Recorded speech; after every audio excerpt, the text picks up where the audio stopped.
Hello Miles, today I have a question for you about what's the best way to store coffee. Morning, Teena. Well, there's three things that coffee doesn't like, and that's heat, moisture and oxygen. So the best way to store your coffee would be in a cool, dry place and in an airtight container. And that would sort of give you the best opportunity for keeping your beans as fresh as possible. Excellent. Now I actually store coffee in the freezer. Is that good or bad?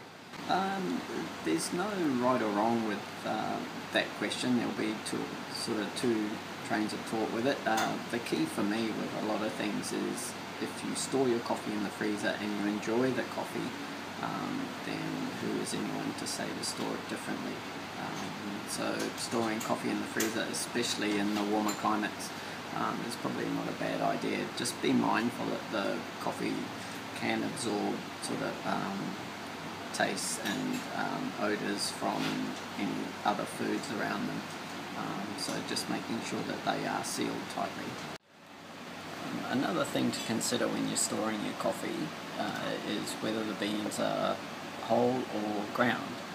And so grinding your beans fresh on demand is the ideal way, because what it is that once you've ground your coffee, you've actually increased the surface area of the coffee, and so more surface area is exposed to the air itself, so they won't stay as fresh as long. So grinding your coffee in a bulk amount or buying it ground is great for convenience, but you may compromise a little bit of the freshness. So where possible, get yourself a little grinder and grind it as you need it. That will keep the freshness as best as possible. Oh, that's a great tip. Excellent, thank you.